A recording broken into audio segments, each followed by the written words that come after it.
Good evening. As some of you may know, I am having some problems with my throat, and I am having surgery on Friday. I am running a rebroadcast tonight because in the final hour, I've realized that there's no way I can talk for 2 hours. And fortunately, I have understanding friends and an understanding boss. But not to fear, because the rebroadcast I'm doing is with Marzulli. And this is from November of 2020. I enjoyed this interview. I did not have any idea that this man was quite as brilliant as he was prior to our speaking. And I thought I was familiar with his work. So I hope you enjoy it. He's so entertaining and so knowledgeable and just a very nice man. So here you go. And just, this is worth it because I'm already losing my voice. So here you go.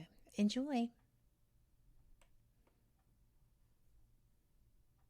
Good evening. The opinions and statements voiced by our guests do not necessarily reflect the opinions of this network. Enjoy the shows. You are listening to WBHM Digital Broadcasting, Birmingham, Alabama.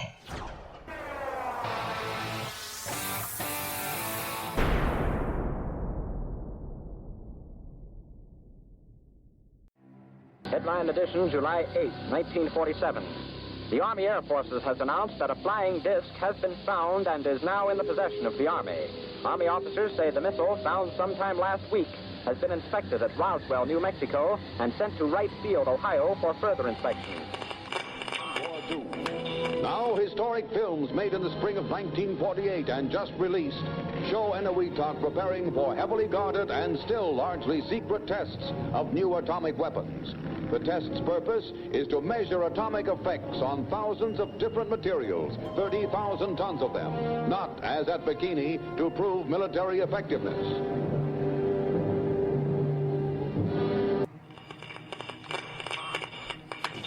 San Francisco police say that 9 persons have been arrested in a narcotics raid on the headquarters of the Grateful Dead, a widely popular singing group. 2 members of the group, Rod McKernan and Robert Weir, and their business manager, Danny Rifkin, have been booked on suspicion of possessing narcotics. 3, 2, 1, 0. All engine running. Liftoff. We have a liftoff. 32 minutes past the hour. Liftoff on Apollo 11. Tower cleared. We got a roll program. Neil Armstrong reporting the roll and pitch program, which puts Apollo 11 on a proper heading. I'm going to step off the limb now. That's one small step for man, one giant leap for mankind. Well, strange lights are causing a viral buzz on YouTube. Could we have caught extraterrestrial activity on a recent newscast? Brandon Arroyo investigates. As the newscast ended, the controversy began back on September 26th. What is that light shining in the back of the dark night sky?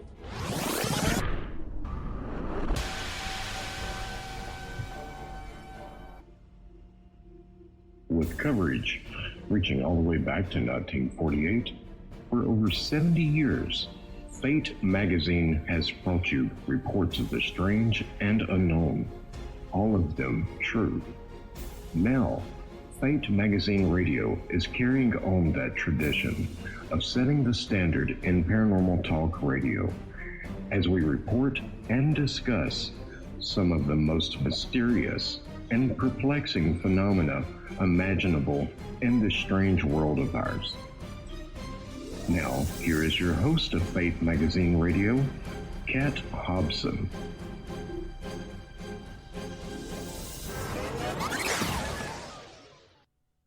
Good evening. Welcome to WBHM Digital Broadcasting out of Birmingham, Alabama. You are listening to Fate Mag Radio, the online voice of Fate Magazine, and I am so glad you are. I'm Kat Hobson, your host, and I have got a terrific show lined up for you. This is someone I have respected, I think that he is one of the pioneers in his field, and I think he's fearless. He's a great author. He's written 6 books, including the Nephilim trilogy. Got an honorary doctorate for that one. And his book on the Trail of the Nephilim, Definitive Proof of Biblical Giants, is a full-color, oversized book, and he actually uncovers startling evidence that there's been a massive cover-up. I think it's probably true. Relevant to the remains of the Nephilim, the giants mentioned in the Bible. He is doing a film series on the Trail of the Nephilim, and his research with interviews from people in their specific field of knowledge are fascinating. He has also done a series, The Watchers. It is on YouTube, and it is ongoing, and in Season 8, you'll see a few of our former guests. I think that's cool, too. But L.A. Marzulli, thank you so much for joining me tonight. Hey, Kat, great to be here. Thanks for having me on. Appreciate it. Well, I appreciate your time. I know that you've got a lot going on in your world. I wanted to start by just saying you cover things that people just don't talk about, and one of our listeners happens to be a biblical scholar or an ancient text scholar, and she is so excited that you're here because she totally agrees with all of your work, and she has a knowledge base to support her opinion. I love that. But I think when we get down to it, you just kind of carry on with the information shared through the Book of Enoch, which I learned about from Eric von Daniken. Actually, I heard him lecture several times a couple of years ago and was kind of overwhelmed. What brought you into, well, to say what brought you into the field, you're in several fields. You're also a brilliant filmmaker. But what got you interested in the Nephilim? Well, what happened is about 30 years ago, a friend of mine asked about life on other planets. Now, I had been a student of UFO or ufology since I was 16. I saw one when I was 12, but had no idea, where this would all take me. I turned 70 this year in a few weeks, actually. So I've been kicking around for quite some time. We'll see how much longer I get to kick around. But the bottom line is, I had no answer. This guy said, well, what about UFOs? What about life on other planets? And so I went down to a bookstore, a little Christian bookstore, and I walk in and said, you got anything on UFOs? And they look at me like I had 3 heads. And but the clerk took me down this one aisle, and there was this little book called The Omega Conspiracy. It's written by Dr. I.D.E. Thomas. And, I purchased it. I kind of skimmed through it. It looked pretty interesting, and went home and basically read it in one sitting. It was one of those books that really, that book I can point to, that changed my life, changed the course, changed my direction, changed everything. That one book is responsible. He became a friend, but more so of a mentor in all things ufology, all things Nephilim. And what Dr. Thomas did is he linked the Nephilim to the modern day UFO phenomenon. He's one of the first people, if not the first, to actually do so.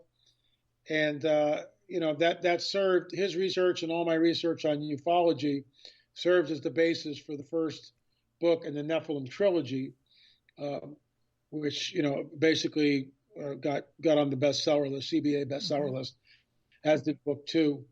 And now they're still in print. We sell them on our website, lamarzulli.net. There's like 900 pages of roller coaster fiction in that trilogy. So we're just delighted to be able to do that. But everything flowed, the bridge into what we're doing now, and the impetus of that, the nexus. I'm looking for other ways of describing it. The nexus is definitely Dr. Thomas's book, I.D.E. Thomas's book, The Omega Conspiracy. Well, I knew that he was who you considered your mentor. I didn't realize that y'all got to work together so closely. That's actually pretty great. That doesn't always happen to work out that way. And I do have that book. So the first one, volume 1. I think that was really a gift, wasn't it? To be able to come across and work with him and bring your two bases of knowledge together. That's terrific. When you got started with him, and you've since gone on and done so many other things, but when you got, I don't want to get out of the timeline too much, but when you were writing On the Trail of the Nephilim, Definitive Proof of Biblical Giants, how different was your experience approaching that than it had been when you wrote the books with him? Well, one was strictly fiction, the Nephilim trilogy, and the other one was On the Trail of the Nephilim was actually out in the field looking for evidence, uncovering evidence. Now, the research that went into the Nephilim trilogy was very extensive, but I didn't really go, past the libraries, because that was before the internet. I was researching this circa 1992, 3. That's when I really started getting serious about it. So it's really before the days where you could hop on a computer and, it's a whole different animal than what we have now. True. But so I was doing, I would go down and I would, for instance, my first book of Enoch, which I ordered way back in right around 1989, 90, somewhere in there. I had to go down to the bookstore and then, basically order it and wait 2 weeks, that type of thing. Right. Everything's changed now. It's like on Amazon, but that was 30 years ago, and that's what I did. And I remember reading Enoch with my highlighter and just highlighting almost everything in it because it's such an amazing book. But the difference between that, the Nephilim trilogy, and then going out in the field, going to Peru, going to Bolivia, going to many of the sites, and of course now in our new film series, On the Trail of the Nephilim, we spent 30 days in Europe last year, 2019, and we've got hours and hours and hours of film which we haven't even used yet. So This is why the series is ongoing, and probably we'll have number 7 out in January at some. That's kind of exciting. I love that you share your work, and I know that you have subscribers. So, but anybody can find you and anybody can watch these. I'm just really enjoying the Watcher series. I'm to 9. I'm going to be watching 9 this week. But I just I see people whose experiences I recognize, and it just is overwhelming to me, the things that I see that they've gone through, things I didn't know about. And a lot of that, you and I were talking pre-show privately, and I'm so glad I haven't had those experiences. That just doesn't strike me as something I really want to go after. But I keep putting myself in situations where it's possible, but I just want answers too. You go looking. Do you ever come across something that makes you think, well, we should probably leave now? Well, there was in our film series, On the Trail of the Nephilim, when we were on a place called Geller Hill. We were there with Fritz Zimmerman. We had cameras rolling, and we were there also. The Newark Paranormal Group asked if they could tag along with us. They basically asked Fritz, and I said sure. Just make sure that they understand that we're there to film our film, to discover what we want to discover and not to get in the way. So they agreed to that, and all was good. And we went to one other site before we got to Geller Hill with them. It was raining, so we really couldn't, a light drizzle, but just enough so we couldn't fly the drone and couldn't film. So there was like we're on top of Geller Hill, which my good friend Fritz Zimmerman believes, as I do, that was an ancient Nephilim burial ground.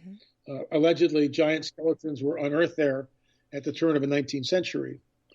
But we can't prove that, but that's what the written documents seem to point to. So we sought shelter in this forest. It's about 50 yards away, 50 feet, 75 feet away, fairly close by. And we walked in. It was very, very well manicured. There was a nice groomed path, probably about 6, 8, 10 feet wide, and going down to the parking lot with this nice canopy above us, so we were out of the rain at that time. So at this moment, this one girl, Galen, takes out this little device from her backpack and switches it on. And she waits a few seconds, and I'm probably about a few feet away from her. And all of a sudden, I hear the machine say "evil." I go, "What was that?" And she shows me the word "evil" is there written. She goes, "This is an ovilus." I go, "Well, what's an ovilus?" She says, "Well, an ovilus has about 5,000 words in it, and according to Galen, I guess, she said that if there were entities or spirits in the area, that they would be able to access this machine and communicate." So I'd never seen this thing before, and I'm thinking about it, and I kind of shrugged my shoulders, and I was bothered by it, but I didn't know why. So we walked down the path for a bit, and the machine spits out another word, witch, W-I-T-C-H, witch. And I went, okay, stop. But the cameras are rolling the whole time. And I said, I know what this is. This is modern day necromancy, and I can't do this. So I immediately prayed against it. And prayer was something very simple. Father, basically, it's on film. I mean, we actually filmed the prayer, the whole deal. Basically, if there are powers that are accessing or in this area, we forbid them to manifest. We cancel their assignment in the name of Jesus. That's what we said. That's what I said. And so I told her, turn off the machine. So she turns off the machine. And we waited about 30 seconds or something. And she looks at me and she goes, well, can I turn it on now? I said, sure. So she turns it back on and we wait. This is all on film. Secrets of the Supernatural. You can rent it by going to streaming.lamarzulli.net. Okay? So she turns it back on. We wait about 15 seconds. And all of a sudden the word holy, H-O-L-Y, holy, is pronounced and comes up on the screen.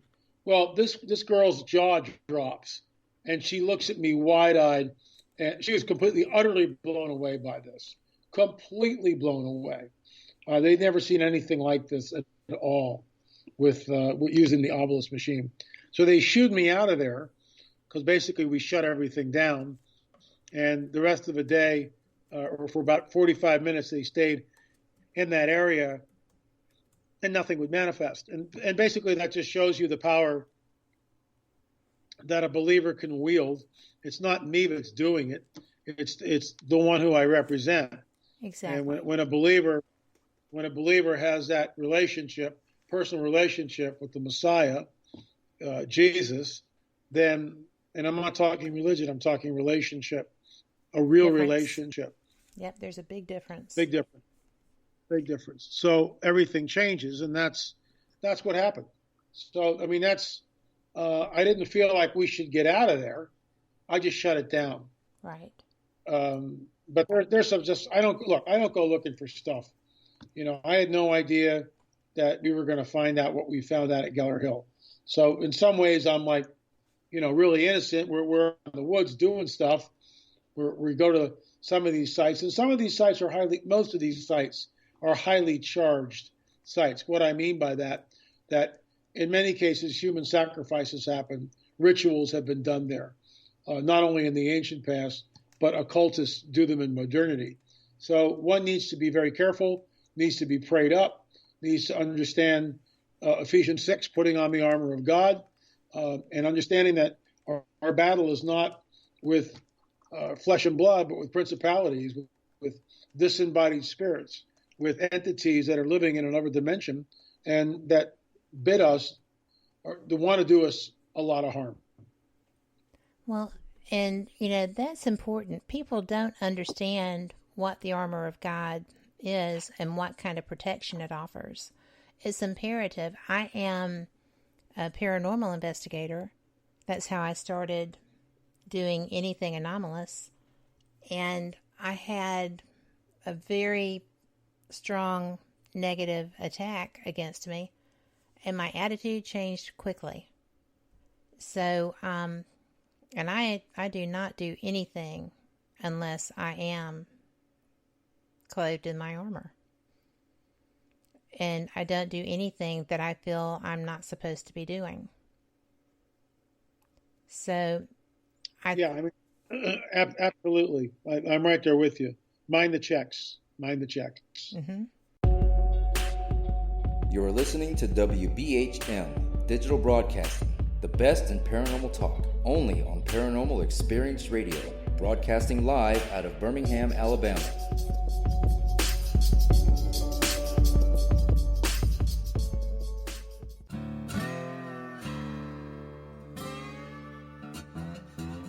Oh, come on. I'm Southern, but... Nope. That'll do. Hello. I am Kat Hobson, host of Paranormal Experience here on WBHM Digital Broadcasting out of Birmingham, Alabama. I enjoy having guests from all areas of the paranormal, from ghosts to ufology to cryptids and beyond. You'll find some of the best researchers in their fields bringing you some great information. Join me on Wednesday nights from 8 to 10 p. Eastern here on WBHM Digital Broadcasting.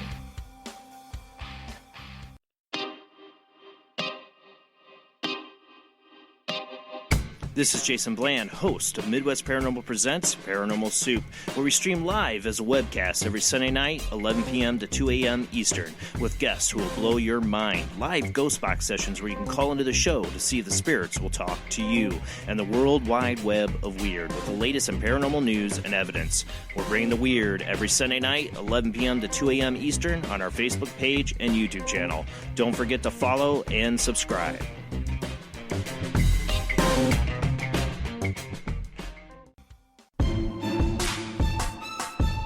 You are listening to WBHM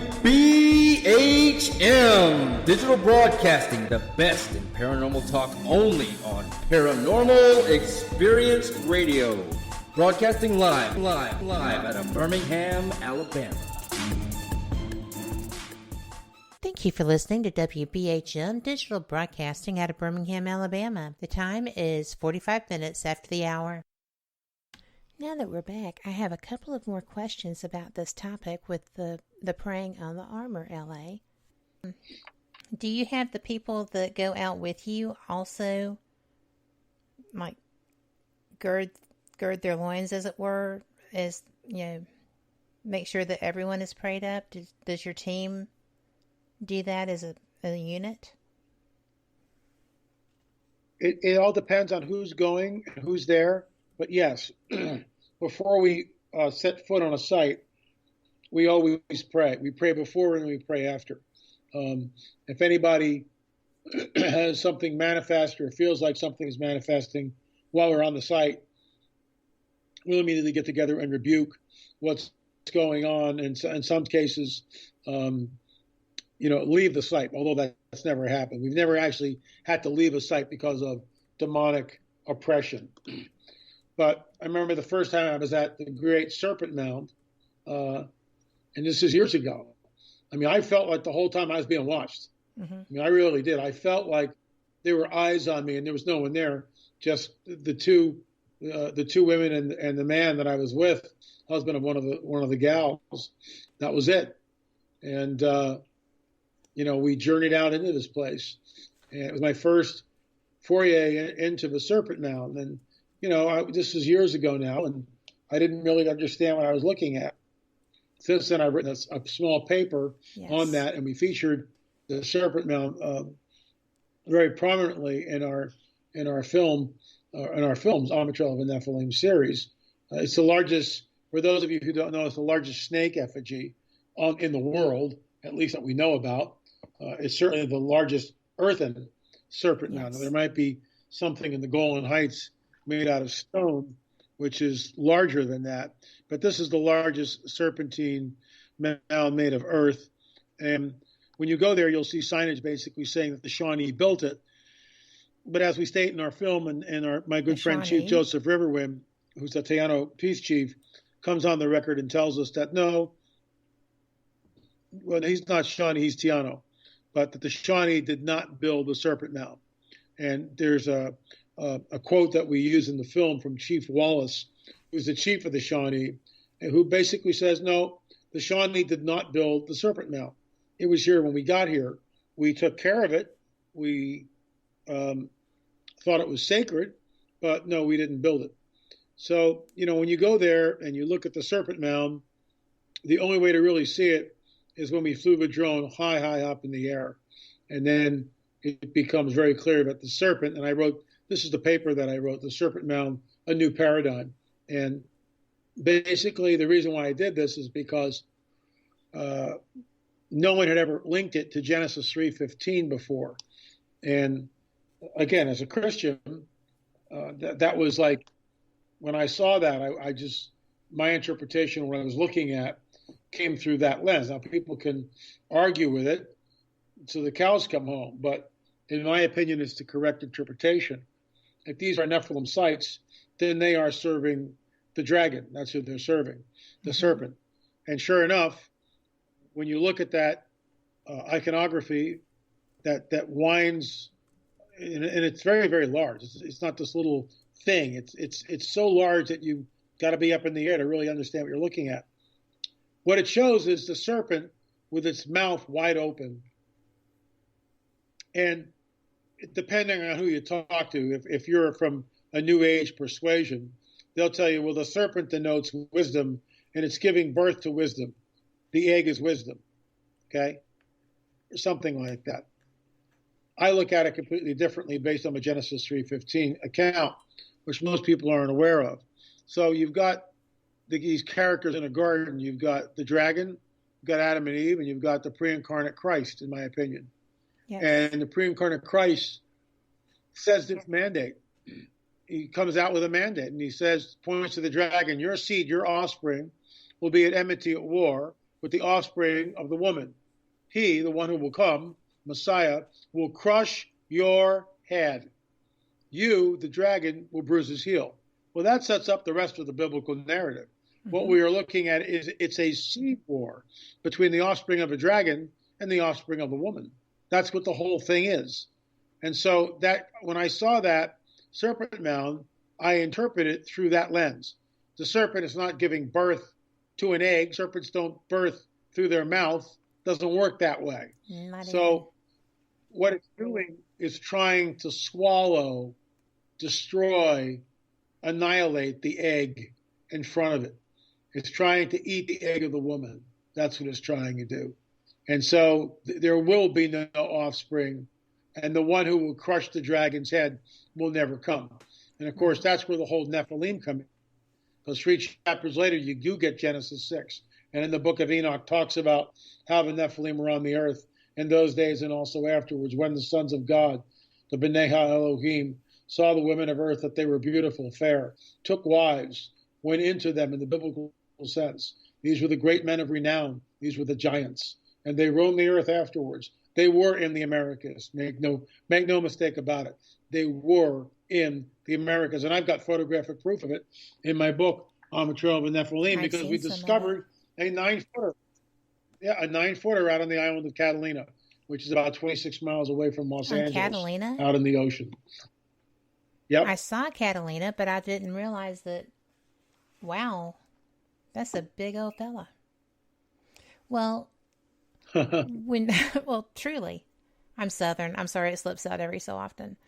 But when was the serpent the reason that you were at America's Stonehenge as well? Well, we're on the trail. And so we know that our hypothesis would be that when Joshua and Caleb pressed the conquest of the Promised Land, roughly 3,500 years ago, we know that the Nephilim tribes were in the Promised Land, in the Levant.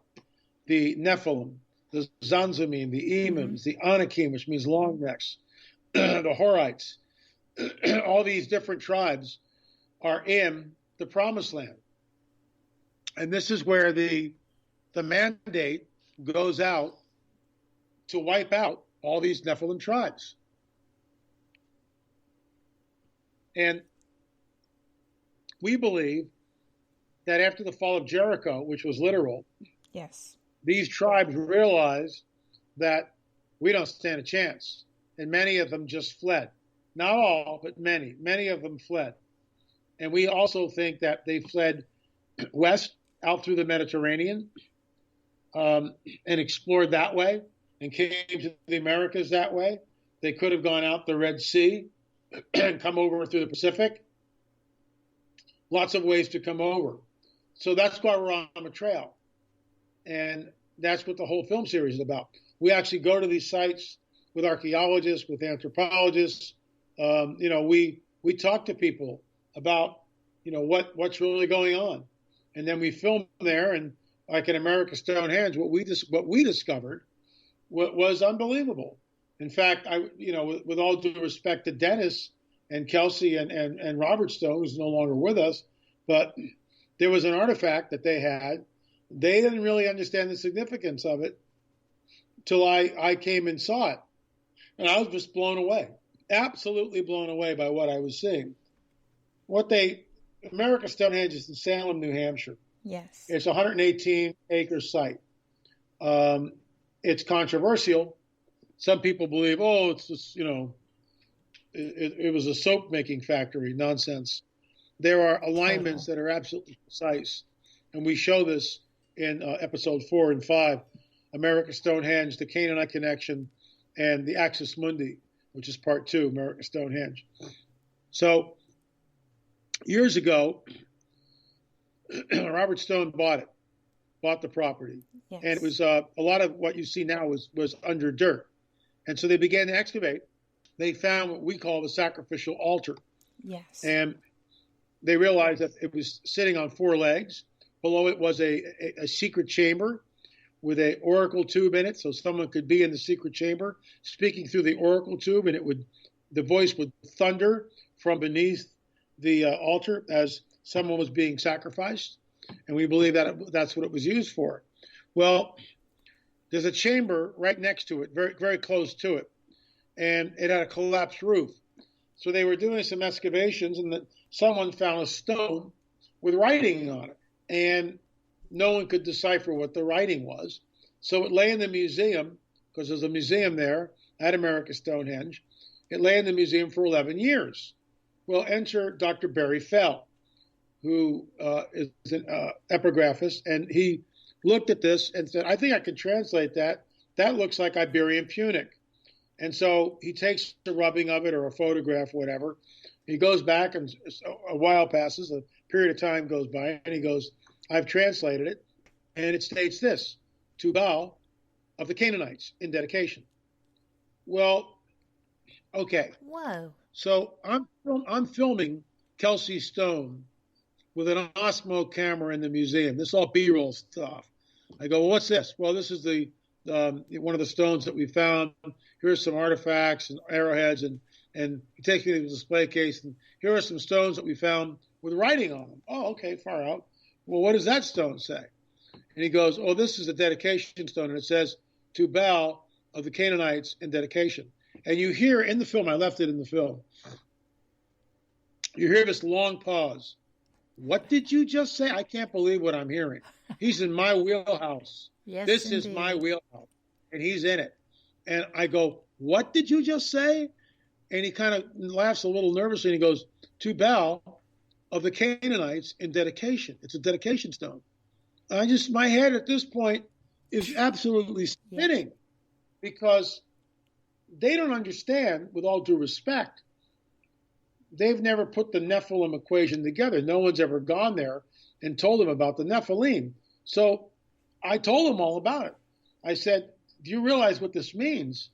That to Baal of the Canaanites are an overarching name for the Nephilim.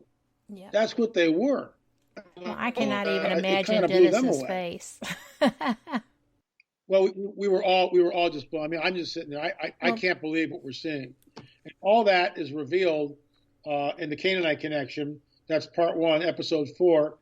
And if you're interested, you can go to streaming.lamarzulli.net. Streaming.lamarzulli.net. You can rent all 6 at a very reasonable price. Yes. Or if you want the hard copies, you can go to our website, lamarzulli.net.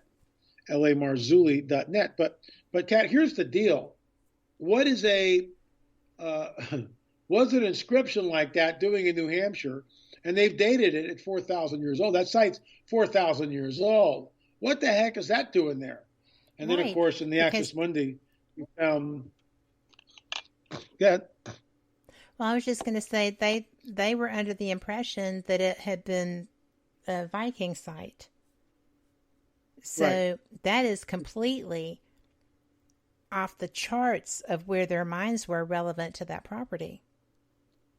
It is. And, you know, the Nephilim had the ability, because they're dealing with their progenitors, their creators are the fallen angels. Yeah. They have the ability to triangulate. They have the ability to do things in the air, to triangulate distances.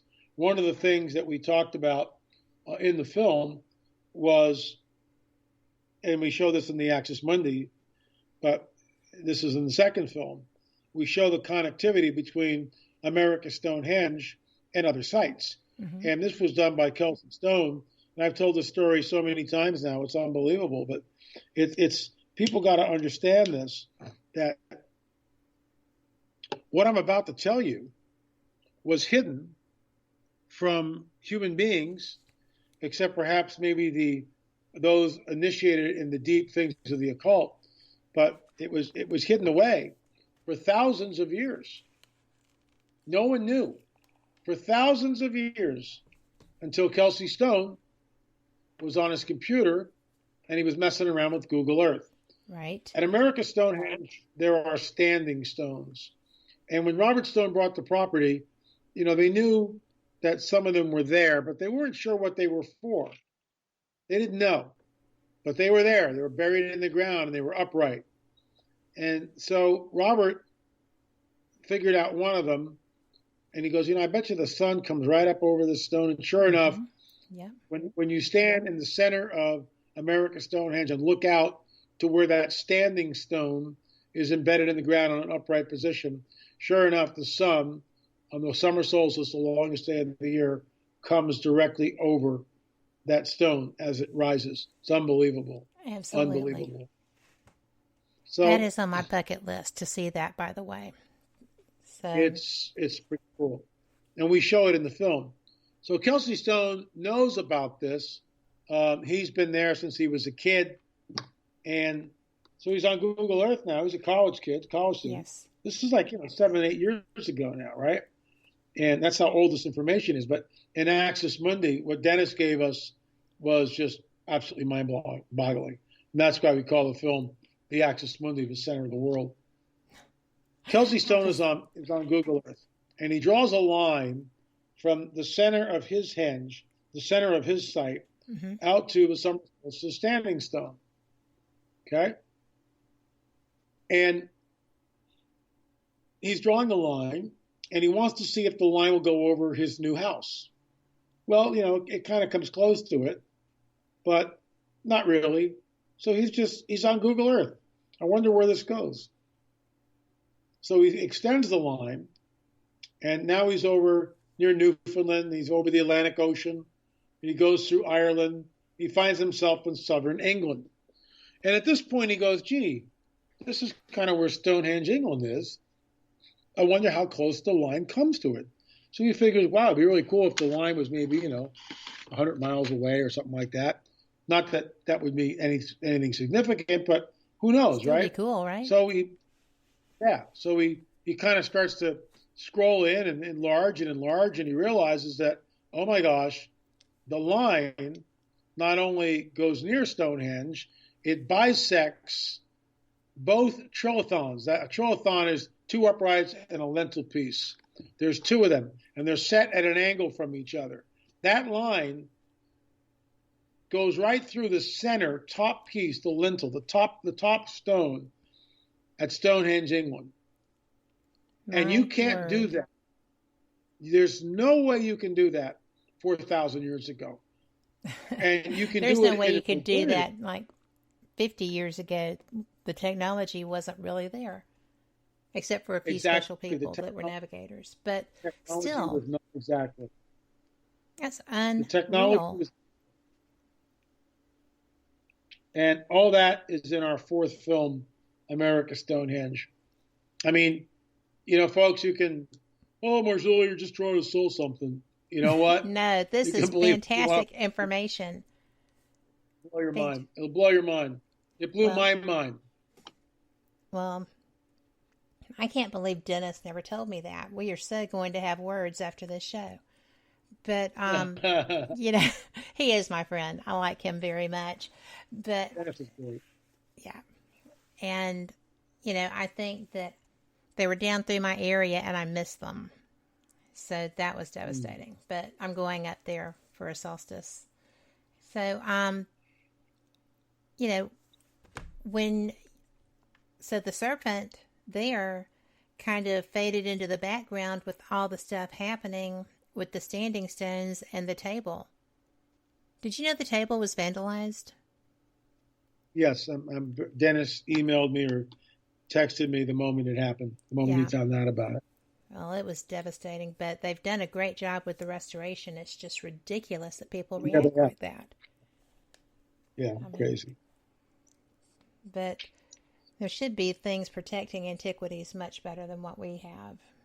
I think it's because we're such a new nation. But when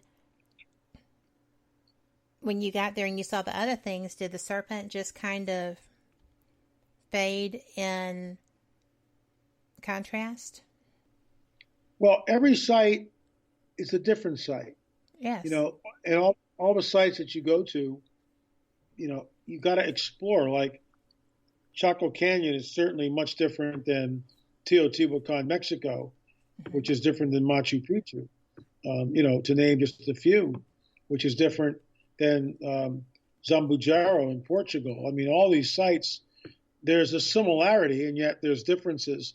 Each site bears its own scrutiny. I mean, you really got to spend time, and you could literally, people have dedicated their entire life to study Stonehenge, England. How were the rocks moved? How did they do this? How does everything work on an 18-and-a-half-year lunar cycle? So America Stonehenge is built on an 18-and-a-half-year lunar cycle. And when we were in the war room, we show this in the second film, The Axis Mundi. We're in what I call the war room with Dennis Stone and Fritz Zimmerman and I, and of course our camera people. And Dennis drops another bomb on us, and he goes, "Well, when this site was built roughly 4,000 years ago, it was aligned to the constellation Draco." And I go, "What?" And he goes, "Yeah, Draco, the dragon." Yeah. I'm just sitting there with my jaw on the ground, going like, I mean, this is a Nephilim site. It's dedicated to the dragon. It's not by coinkydink. This is very, very deliberate. They know it is. They know who it is that they serve. Tubal of the Canaanites. I mean, that's it. The dragon. It's always about the serpent. It's always about the dragon. It always points back to his handiwork. Always. Well, I just think that's amazing. We are going to go take this quick break, and we will be right back before you know it. Stay with us. You're listening to WBHM Digital Broadcasting, the best in paranormal talk, only on Paranormal Experience Radio, broadcasting live out of Birmingham, Alabama.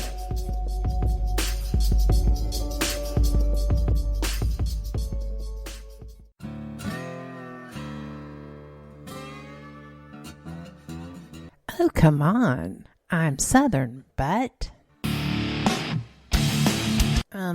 Nope. That'll do. Hello. I am Kat Hobson, host of Paranormal Experience here on WBHM Digital Broadcasting out of Birmingham, Alabama. I enjoy having guests from all areas of the paranormal, from ghosts to ufology to cryptids and beyond. You'll find some of the best researchers in their fields bringing you some great information. Join me on Wednesday nights from 8 to 10 p. Eastern here on WBHM Digital Broadcasting. Since 1948, Fate magazine has brought you reports of the strange and unknown, all of them true. Fate Radio is carrying on that tradition, bringing you the unusual, macabre, strange, and bizarre. Join host Kat Hobson Sunday nights from 8 to 10 p.m. Eastern on WBHM Digital Broadcasting.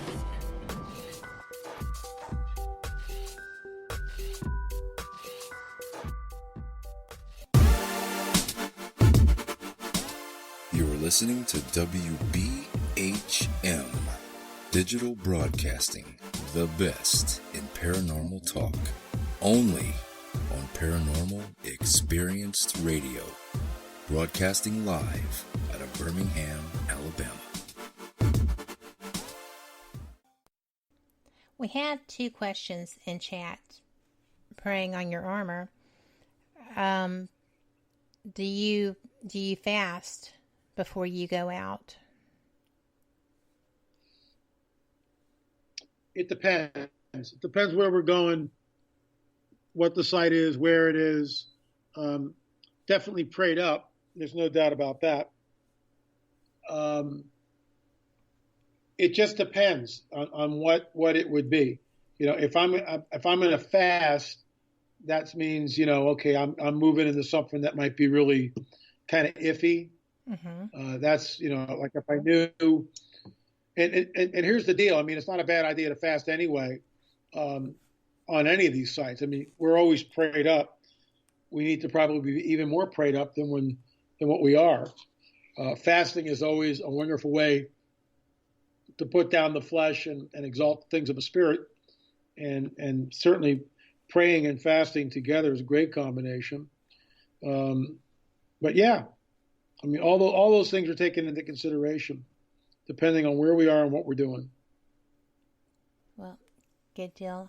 I think fasting is pretty, I liked how you phrased that, put down the flesh and exalt the spirit, because that's what you're doing.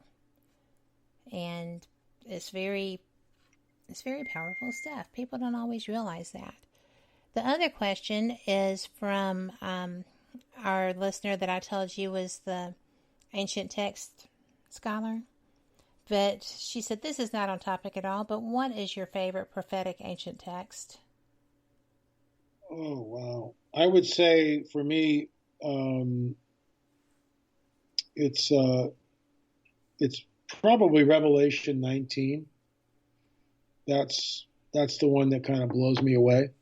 I will read it to you. Thank you. In just a second. Let me get up here. Hold on, give me a second here. I'm typing it in right now. Okay. There it goes. I'm in the process of memorizing this one. So, yeah, Revelation 19 is, and it's verse 11, and it's. I'm going to read it to you, then I'm going to tell you a story. Okay. I saw heaven standing open, and there before me was a white horse, whose rider is called Faithful and True. With justice he judges and wages war. His eyes are like blazing fire, and on his head are many crowns. He has a name written on him that no one knows but he himself. He is dressed in a robe dipped in blood, and his name is the Word of God. The armies of heaven were following him, riding on white horses and dressed in fine linen, white and clean. Coming out of his mouth is a sharp sword with which to strike down the nations. He will rule them with an iron scepter. He treads the winepress of the fury of the wrath of God Almighty. On his robe and on his thigh, he has this name written, King of Kings and Lord of Lords. So that's Jesus. That's the second coming. That's the game changer. that's where we're headed. And I realize to some people that sounds like a fantasy. And it is. It's beyond science fiction. But it is, in fact, reality. And I'll tell you a story. So 40 years ago, I'm a brand new Christian. Okay? Now, I'd come out of the occult. I had a guru. I was in the ashram for 3 years. I was celibate. I ate, I was a strict vegetarian, no meat, fish, or eggs. I did all that stuff and left the guru. But then I dabbled in vision quests and Carlos Castaneda, if you know who he is, type of vision quests and things like that. So at 30 years old, I gave my life to Jesus. And it was not, I was alone in my room and I was reading a book by David Hunt, the late David Hunt. And I just said, look, I don't know whether you're real or not, but I get it. Come into my life if you're real. I've tried all this other stuff and it never dealt with, the basic issue, our own brokenness, our own depravity, and our proclivity to become depraved on some level. And it's in every human being. You don't teach a child to lie. How does he know how to do that, right? You don't have to teach him. So, so I'm a brand new Christian, a lot of spiritual warfare going on. And in the midst of this, I'm seeing this one pastor probably 2 times a week, Pastor Fred. And Pastor Fred and Wayne Kendall were the 2 men. Fred was the same age as my dad, and Wayne was 20 years my senior. So Wayne was like an elder brother. And Wayne was mentored me in the things of the Lord, at least initially. And so did Pastor Fred. So I meet with Pastor Fred. Remember, I'm coming out of darkness. I'm coming out of, almost 15 years of being an active occultist on some level. Third eye open, spirit guides, the whole 9 yards, right? Astral projection, all this nonsense. So I'm getting ready to go to bed one night, and all of a sudden, I'm taken. I don't mean that in the sense of being abducted. I am taken. Bam, I find myself instantly in the scene, and I'm only there for 3 seconds. Second 1, I'm on the back of a white horse. There are no reins. There is no saddle. I'm holding on to the horse's mane. My first impression is, bam, I'm looking at my hands on this horse. The second is I look to my left and I see the armies of heaven that are stacked up. They're not like one plane. They're stacked up like an elevator. Floor 1, 2, 3, 4. They're in a horseshoe shape. And in the middle of that horseshoe is the rider on the white horse. And every eye can see him because the horses are staggered. And it's a great multitude. And I remember at the same time I'm looking left, I'm looking in my peripheral to what's in front of me. I'm on the upper right flank, about 8 rows back.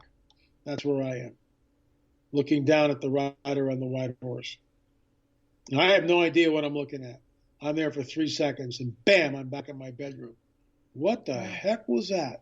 No doubt. So I go to my pastor. I had a counseling session with my pastor the following day, and I told him, I said, I don't know whether I was really there, but it sure seemed like I was really there. I was only there for 3 seconds, but it was as real as you and me are talking here right now. And he said, have you ever read Revelation 19? I go, what?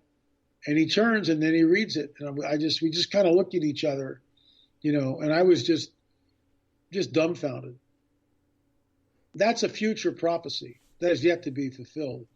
The Lord took me and showed me that. I was in that scene for 3 seconds. I'll never forget it. Most of the time I can't even talk about it without weeping. I'm glad you could.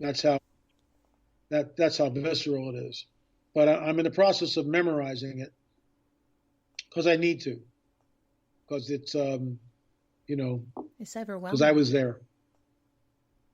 There's, I don't know of anything really comparable to that.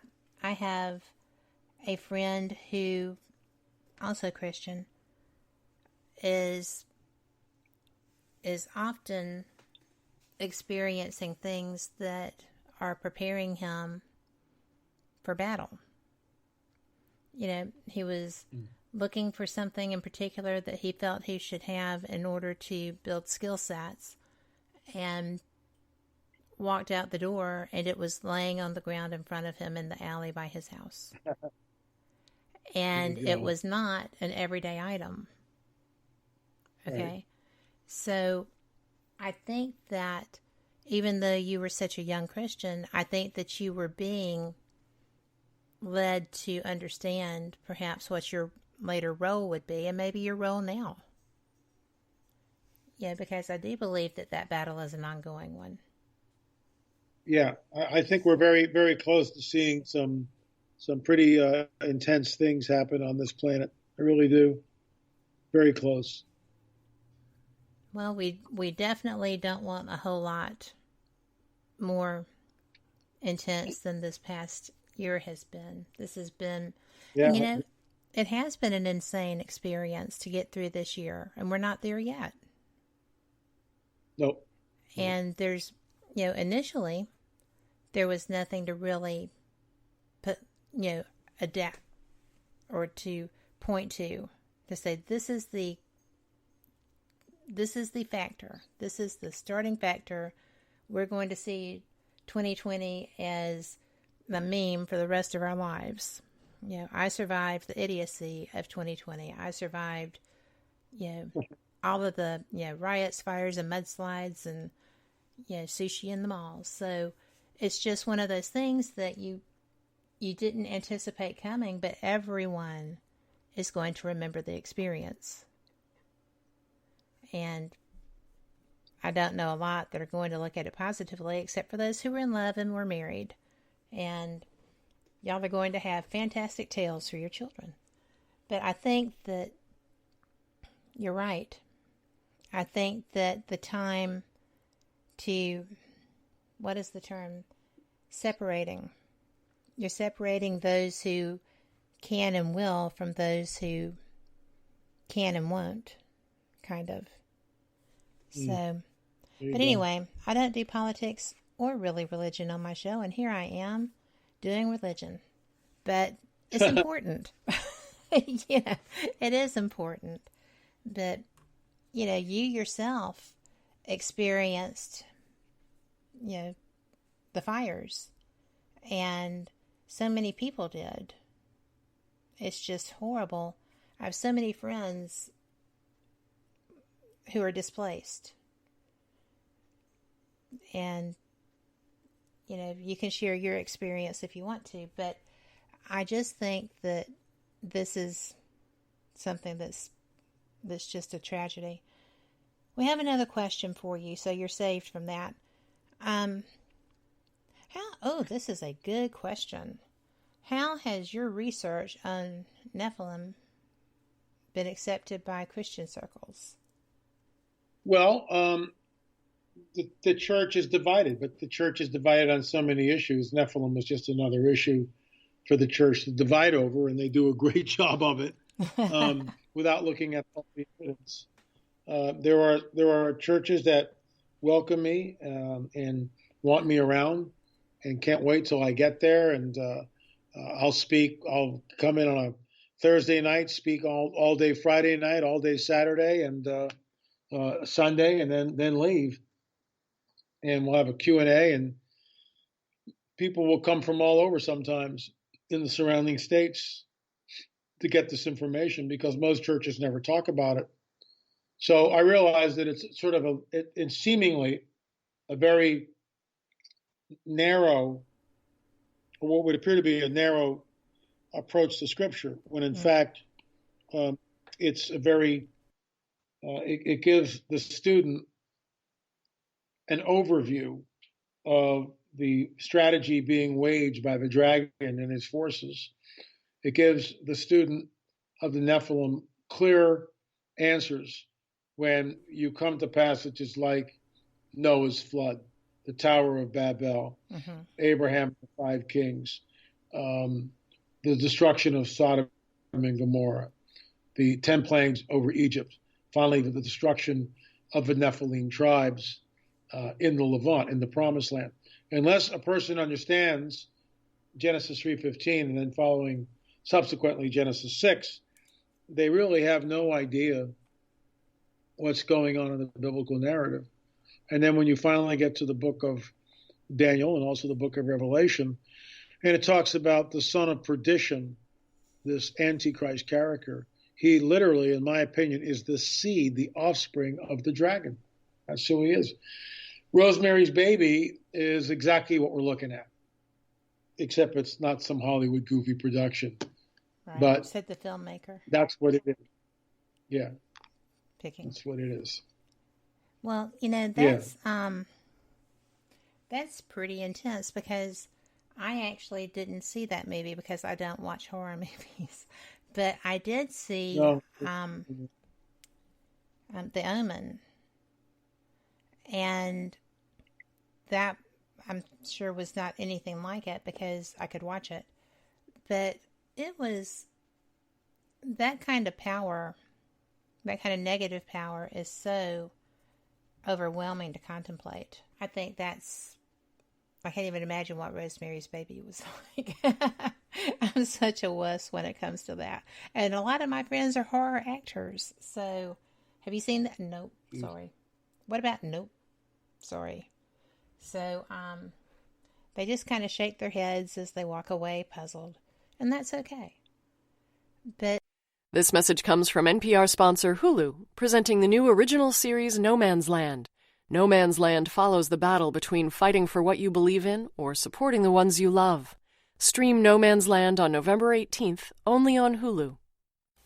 Live from NPR News, I'm Janine Herbst. The number of confirmed coronavirus cases in the U.S. now tops 11 million, according to data from Johns Hopkins University. That is lawmakers ordering restrictions and lockdowns trying to stem the spread in several states, including Colorado. From member station KUNC, Carly Huckles has more. Governor Jared Polis has ordered the State Emergency Operations Center to its highest level of operation. That brings together all state agencies, federal partners, and voluntary organizations that serve Colorado's communities in crisis. The governor has signed an executive order to clarify steps hospitals must take to prepare for expected surges. Polis emphasized that he will require scalebacks on elective procedures in anticipation of an influx of patients in the coming weeks. Carly Huckles reporting. The UN's World Food Program is warning that the pandemic could result in a widespread hunger next year unless governments come up with the funds needed to prevent it. Lisa Schlein reports the agency fears this humanitarian catastrophe could result in hundreds of thousands of deaths. Head of the World Food Program, David Beasley, says $15 billion is needed to avert what he calls multiple famines of biblical proportion and provide millions of malnourished children with the food they need to survive. Earlier this year, 135 million people faced crisis levels of hunger. By the end of the year, a WFP analysis finds the economic impact of COVID-19 lockdowns will have pushed 270 million people to the brink of starvation. The agency reports 20 countries of conflict are likely to face acute food shortages in the next 3 to 6 months and require urgent attention. For NPR News, I'm Lisa Schlein in Geneva. 15 Asian Pacific countries today signed off on what's billed as the world's largest trading bloc. The Regional Comprehensive Economic Partnership reduces tariffs on a range of goods and services for nearly a third of the world's population. NPR's Julie McCarthy has more. 10 Southeast Asian countries known as ASEAN, that includes Indonesia and Singapore, were the driving force behind this new mega trading bloc. ASEAN signed on with China, Japan, South Korea, Australia, and New Zealand. China has hailed the new free trade deal that analysts say deepens Asia's economic integration. The U.S. is not part of it, nor the Trans-Pacific Partnership, which President Trump pulled out of, leaving 11 other countries to sign a rebranded version. President Obama supported the TPP as a way to counter China's influence. The RCEP deal poses an early challenge for President-elect Joe Biden. How to up engagement with the world's fastest-growing region at a time of U.S. wariness toward big trade deals. Julie McCarthy, NPR News. Asia markets are trading higher. The Asia Dow is up 1.2%. This is NPR. In Puerto Rico, giant and aging cables that support one of the world's largest single-dish radio telescopes are slowly unraveling, and that's pushing Arecibo Observatory to the brink of collapse. Scientists say time is running out. One of the telescope's main cables snapped last week, further mangling a reflector dish that had sustained massive damage in August when an auxiliary cable broke. The telescope has been used to track asteroids headed to Earth, conduct research that led to a Nobel Prize, and help scientists trying to determine if a planet is habitable. 4 astronauts are set to launch to the International Space Station in about a half hour from the Kennedy Space Center in Florida on top of SpaceX's Falcon 9 rocket. Brendan Byrne of member station WFME has more. 3 NASA astronauts and 1 Japanese astronaut are making the trip in SpaceX's Crew Dragon capsule on its first operational mission for NASA. The agency is partnering with private companies like SpaceX for rides to the station. A test mission of the vehicle back in May was the first human launch from the U.S. since the end of the Space Shuttle program in 2011. The crew of 4 are launching from Kennedy Space Center's Pad 39A, former home to Space Shuttle launches, as well as NASA's Apollo missions to the Moon. It will take the crew a little over a day to rendezvous with the station and dock. The latest weather forecast calls for 50% favorable conditions for launch. For NPR News, I'm Brendan Byrne. U.S. futures contracts are trading higher at this hour. The Dow futures contract up about 0.7%. The Nasdaq futures contract up almost 1%. I'm Janine Herbst, and you're listening to NPR News. And we're back from our top of the hour break, and I'm having the best time here with L.A. Marzulli. I hope you are too. Let's get back to it. Okay, I have to ask you this question before we move on because it's relevant. Have you heard of Rob Skiba's idea that Antichrist will be Nimrod? What a great name for an Antichrist. And she says that she also believes that we serpent seed as well. Y'all should really be having this conversation. She is brilliant. But she also believes it will be serpent seed as well. But what do you think of that? As far as Skiba's research, Skiba is a voice out there. I don't necessarily agree with a lot of what Rob is promulgating. I think he does a great disservice when he talks, and he's not here to defend himself, so this isn't really fair. But respectfully, I disagree with his stance that Ham's wife carried the Nephilim seed. That, in my opinion, and I've spoken to Rob about this one-on-one years ago, it impugns God's character and makes him something of a trickster. In other words, he's going to wipe out the entire planet and somehow have Ham and miss Ham's wife. And certainly Noah is no fool. And I think he would have known that that something's fishy here. I think he would have seen it. But here's what you got to remember. I have a new book coming out. It's called Countermove: How the Nephilim Returned After the Flood. And in that book, I wrote the book to address exactly what we're talking about, because I think there's a lot of nonsense out there, a lot of stuff which is not really biblical. It's conjecture, and frankly, my book is based on some conjecture. I mean, I'll certainly admit that, but I've got some biblical scholars weighing in on it, and others. It should come out around Christmas, maybe the first of the year. The book is done. It's coming up to the printer this week, so maybe we'll have it before Christmas. I don't know, but the title of it is Counter. Yeah, thank you. Countermove: How the Nephilim Returned After the Flood, and I think it's important to. I think it's a very important book, and again, it shows us this one passage of ancient text. It's not part of our scripture, but it's found in the book of Enoch. But it's this one part of an ancient text, which frankly has been overlooked for thousands of years. And the only reason why I didn't discover it, the Lord literally pointed it out to me. Me too. And took me through a Bible study, with it. And when he gave me that information, that became a nexus for the entire book. And that book was very difficult to write. I've never experienced the type of warfare that we had around that book. So I think it's important. In fact, my editor says that that way, this might be the most important book you've ever written. And, you said in the beginning there's 6 books. This is number 13. This book will be number 13. Wow, Yeah. I didn't realize that. Thank you for correcting that. And Enoch is so fascinating, April said. But, if Von Daniken hadn't had a priest in his school that showed him that book, I would never have heard of it, or it would have been longer before I did. So, and if I hadn't had my focus moving towards ufology, also, I wouldn't have been where he was. So, it's weird and cool how things get laid out. I told you we had to go ahead and take this news break. So, we're going to do that. Y'all, this is going to be a few minutes, so this is a time to stretch your legs, do a cartwheel, fill up your beverage container of choice, and we'll catch you on the flip side. And, I know I keep saying that I am ever hopeful about, good news. My hopes are dimming, but they're still there. So here we go. We'll catch you on the flip side. This message comes from NPR sponsor Hulu, presenting the new original series No Man's Land. No Man's Land follows the battle between fighting for what you believe in or supporting the ones you love. Stream No Man's Land on November 18th, only on Hulu. Live from NPR News, I'm Janine Herbst. The number of confirmed coronavirus cases in the U.S. now tops 11 million, according to data from Johns Hopkins University. That is lawmakers ordering restrictions and lockdowns trying to stem the spread in several states, including Colorado. From member station KUNC, Carly Huckles has more.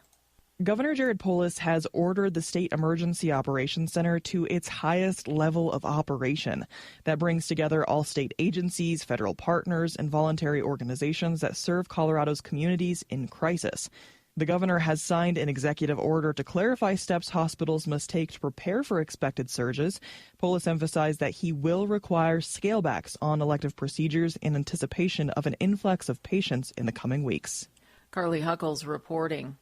The UN's World Food Program is warning that the pandemic could result in a widespread hunger next year unless governments come up with the funds needed to prevent it. Lisa Schlein reports the agency fears this humanitarian catastrophe could result in hundreds of thousands of deaths. Head of the World Food Program, David Beasley, says $15 billion is needed to avert what he calls multiple famines of biblical proportion and provide millions of malnourished children with the food they need to survive. Earlier this year, 135 million people faced crisis levels of hunger. By the end of the year, a WFP analysis finds the economic impact of COVID-19 lockdowns will have pushed 270 million people to the brink of starvation. The agency reports 20 countries of conflict are likely to face acute food shortages in the next 3 to 6 months and require urgent attention. For NPR News, I'm Lisa Schlein in Geneva. 15 Asian Pacific countries today signed off on what's billed as the world's largest trading bloc. The Regional Comprehensive Economic Partnership reduces tariffs on a range of goods and services for nearly a third of the world's population. NPR's Julie McCarthy has more. 10 Southeast Asian countries known as ASEAN, that includes Indonesia and Singapore, were the driving force behind this new mega trading bloc. ASEAN signed on with China, Japan, South Korea, Australia, and New Zealand. China has hailed the new free trade deal that analysts say deepens Asia's economic integration. The U.S. is not part of it, nor the Trans-Pacific Partnership, which President Trump pulled out of, leading 11 other countries to sign a rebranded version. President Obama supported the TPP as a way to counter China's influence. The RCEP deal poses an early challenge for President-elect Joe Biden. How to up engagement with the world's fastest-growing region at a time of U.S. wariness toward big trade deals. Julie McCarthy, NPR News. Asia markets are trading higher. The Asia Dow is up 1.2%. This is NPR. In Puerto Rico, giant and aging cables that support one of the world's largest single-dish radio telescopes are slowly unraveling, and that's pushing Arecibo Observatory to the brink of collapse. Scientists say time is running out. One of the telescope's main cables snapped last week, further mangling a reflector dish that had sustained massive damage in August when an auxiliary cable broke. The telescope has been used to track asteroids headed to Earth, conduct research that led to a Nobel Prize, and help scientists trying to determine if a planet is habitable. 4 astronauts are set to launch to the International Space Station in about a half hour from the Kennedy Space Center in Florida on top of SpaceX's Falcon 9 rocket. Brendan Byrne of member station WFME has more. 3 NASA astronauts and 1 Japanese astronaut. Welcome back to WBHM Digital Broadcasting out of Birmingham, Alabama. The time is 5 minutes after the hour. Welcome back to Fate Mag Radio here on WBHM Digital Broadcasting out of Birmingham, Alabama. I am so glad you're here. We have had such a great first hour. My guest tonight is L.A. Marzulli. He is an author. He is a filmmaker. He is a lecturer, and he is great at answering questions because fun for him is that we have an ancient text scholar in our chat room. And so she has just been keeping him going. And I have to say that joining our chat is Sherry, and happy birthday to you. I hope it's been great so far, and you're going to love this. Now, we were talking during the break about mounds, and because we had started with the serpent mound, and I was interested because I wasn't familiar with Fort Ancient, and it has 66 gates. Can you tell me why that's important?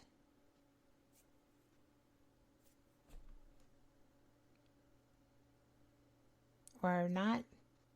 Fort Ancient. I'm teasing. When I was Fritz Zimmerman and I, along with Peggy, my wife, we did this little safari with Fritz, and we went to a lot of different mounds which I had never seen, and it was just amazing. And Fritz was our guide and our confidant and friend, and just an amazing guy to hang out with, and we got to know him really well, and think of him very fondly. So Fritz is taking us to these different sites, and we get to Fort Ancient, and at this time I'd been down to Peru. I'd been to Teotihuacan, Chaco Canyon, Machu Picchu, and actually not Machu Picchu then, but Sacsayhuaman, Ollantaytambo. I'd been there, and other places, and I was kind of blown away by what I was seeing in Peru. Well, the mounds were different. The mounds weren't megalithic stone cut in impossible angles, weighing tens of tons.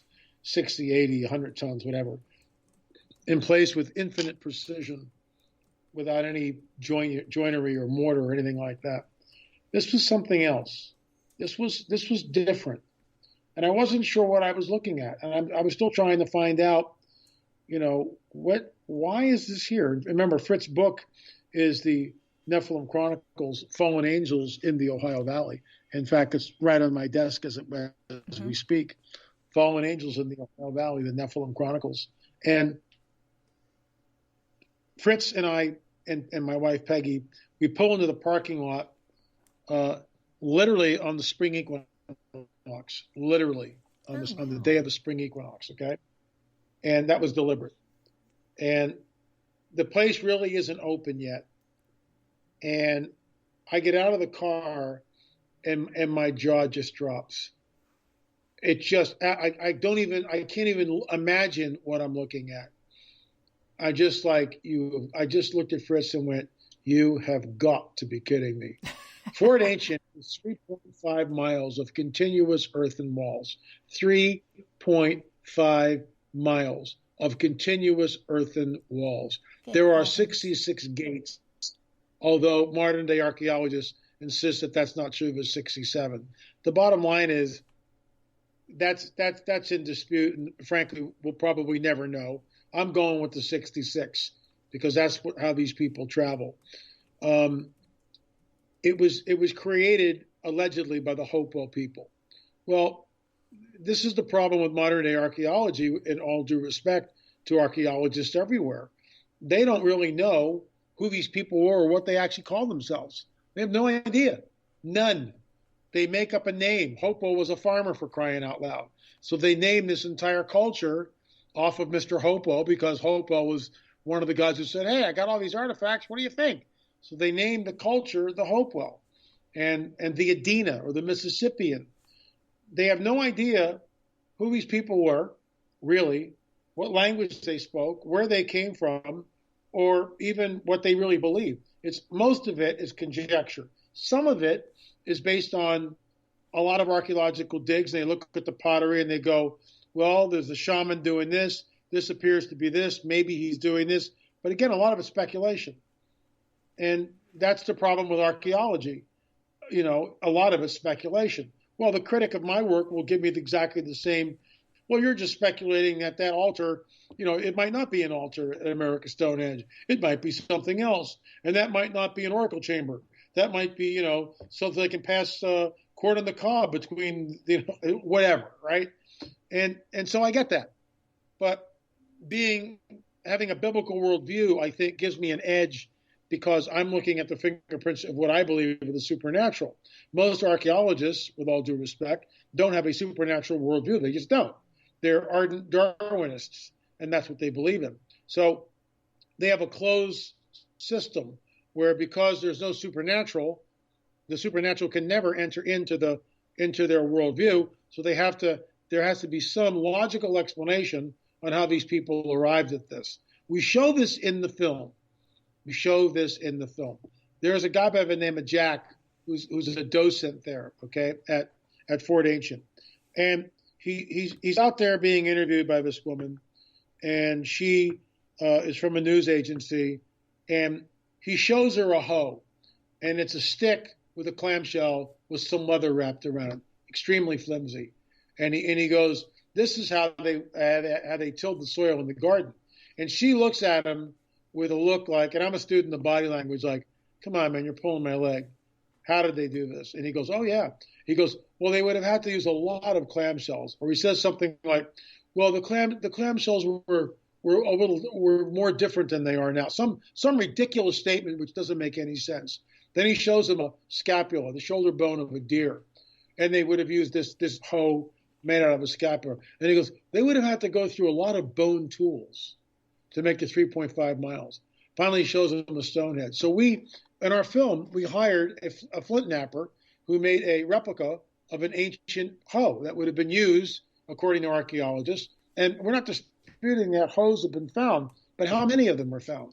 You know, I mean, to make 3.5 miles of earthen walls. And so what they'll do is, it took 500 years to build this. Well, you don't know that. You're just making this up. You don't know how long it took. Nobody does. So, you know, what if it took 3 years instead of 500? Now what? So 3.5 miles of earthen walls. And I'll get to why that's so significant in just a little bit. So we make this flint replica of a hoe. We hire a laborer. We show him how to work the hoe, which, you know, pretty obvious. And he goes out and we film all this. And he goes to a place in Louisiana near Poverty Point. So the soil is very similar to the second largest mound in America, which is about 390,000 tons of earth. 390,000 tons of earth. Good all right? And we show him in the film with this little hoe, the stone hoe, right? And he's working the soil. And then he finally collects it with his hands and puts it into a metal bucket. Now, they would have used deer hide or birch bark baskets, okay? And he schleps the dirt, and he drops it on top of another little pile of dirt they did previously, and that's it. So we calculate that single buckets of earth would take 28 million buckets to create something like Cahokia, 390,000 tons, oh my God, roughly. 28 million single buckets. All right. So now let's go back to Fort Ancient. 3.5 miles of earthen walls. According to Docent Jack, who works at Fort Ancient, if you were to deconstruct the mounds and put all that dirt in dump trucks and line all those dump trucks bumper to bumper, end to end, okay, you would have 200 miles of dump trucks. Oh my gosh. 200 miles of dump trucks. There are 10,000 mounds. Yeah, there are 10,000 mounds in Ohio alone. And then when you start putting in the mathematics that you have in the circle mound and the octagon mound, which are in the earth, the Newark earthworks, it's absolutely mind-boggling. There's advanced mathematics, there's advanced geometry, there's advanced surveying techniques. These sites are built on an 18-and-a-half-year lunar cycle. And we show all this in the film. Yes. An 18-and-a-half-year lunar cycle, it's like we take that for granted. Well, let's go back 4,000 years ago. And, Kat, you and I beam down, and we find ourselves in this little village in Ohio. And we go out on a moonlit night, and we go, wow, that moon seems to be dancing around, doesn't it? It's like comes up in a different place sort of every night, and it waxes and wanes, and it goes from, quarter to half to full and back again. And I'm not sure what we're looking at. And you go, maybe we can record this. And I go, great idea. So we get some deer hide and we get some sticks, and we pound the sticks in so they're like stuck in the ground. And next night we go out and we line the stick up with another stick, and then in the far distance to a notch in a mountain. So everything's lined up. So the moon comes up, and wow, look at that. We make a little notch on our big stick in the ground, and then we wait a little bit later and make another notch on the other stick 20 feet away. And we kind of record some of this on deer hide. Good luck, right? No doubt. And the next night we go out, same thing. It'd be a really long night. And the third night and the fourth night and the fifth night, we think, we're doing pretty good here. Cap, this is great. Well, the sixth night, a 5-day storm comes in and we can't see the moon. Now what? And this is what is absolutely mind-boggling about this. We know that this guy, Meton, M-E-T-O-N, sort of allegedly discovered this. But did he discover it, or was it given to him? We know from the book of Enoch that a fallen angel, Sariel, gave this knowledge to humankind. Now, that's supernatural. So if you're an archaeologist, you got to dismiss that. That's mythos. We can't go there. That talks about things that are supernatural. So that we can't even, don't want to look at that because there has to be a logical explanation. But when we actually look at the complexity of an 18-and-a-half-year lunar cycle, how would you record it? What do you do when the weather comes in and you can't see the moon? And how do you know it's an 18-and-a-half-year lunar cycle? The bottom line is you don't. You don't know it's an 18-and-a-half-year lunar cycle. So you're jumping in on year 3, year 12, year 8, year 17, year 2. You have no idea where you are in the cycle. Then, after you record this, you've got to somehow go back through all this data, and you go, oh my gosh, we're at the beginning. It's an 18-and-a-half-year lunar cycle. Do the math. Just do the math.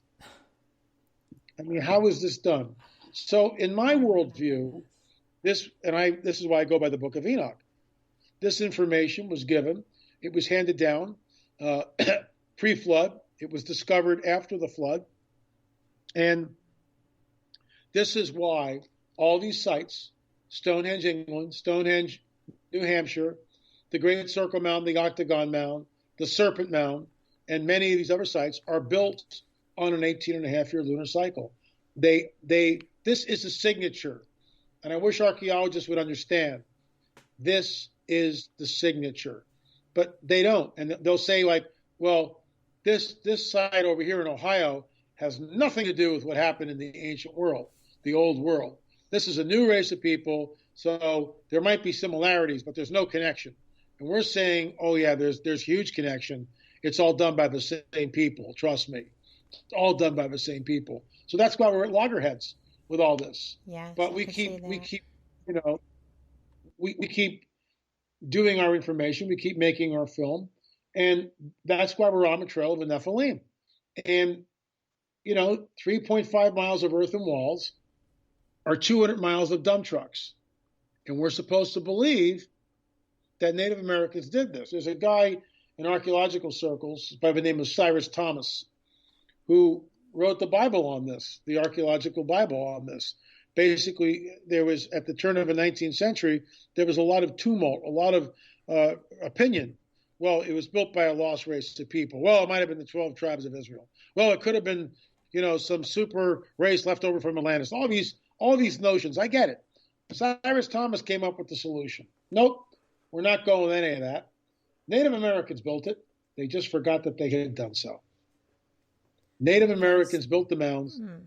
They just forgot that they had done so. And this is an insult.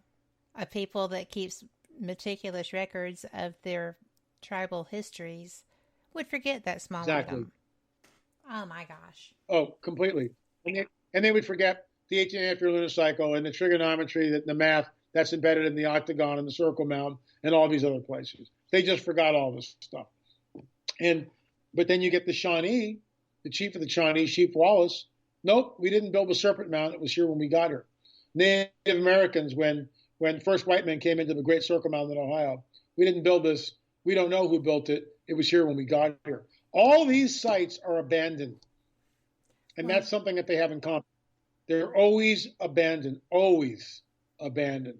And I got a lot of conjecture on that. Well, share. Well, it would be like, I think the Lord allow these centers to flourish for a bit of time, and then he sends the angels in, and he wipes everything out. And they disperse. A perfect example of this is Teotihuacan. Now, we're supposed to believe that human beings, if you've ever been there, it's the largest. Have you? Not yet.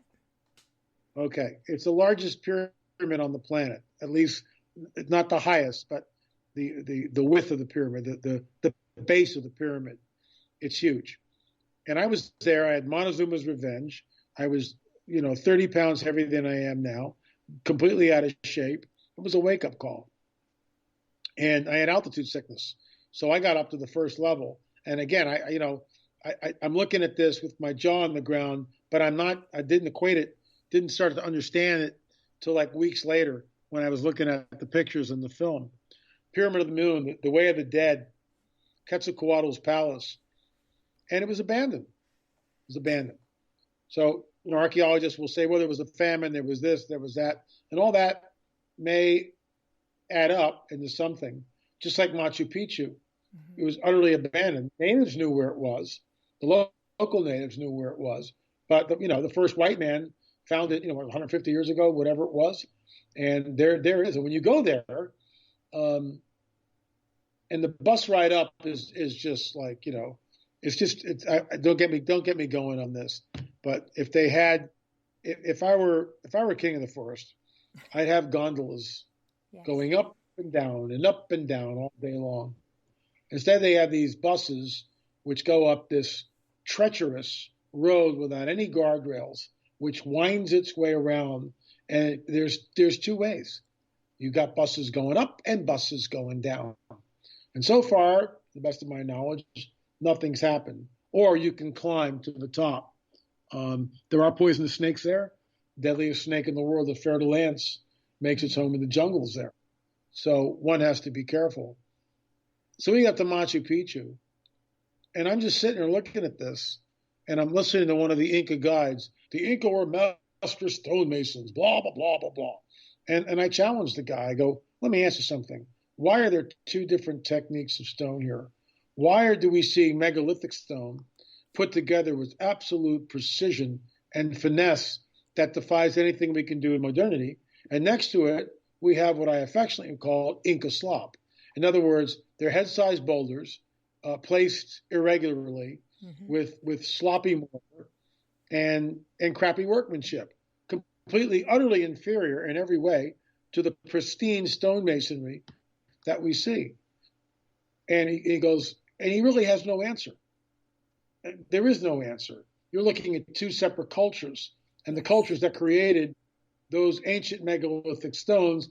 When I'm there and I'm leading a tour, which I haven't done in a while, but when I'm at Sacsayhuaman or Ollantaytambo or Machu Picchu, I have people touch the stones. I have people lay your hands on these stones. I want you to touch them. You are touching the fingerprints of the supernatural.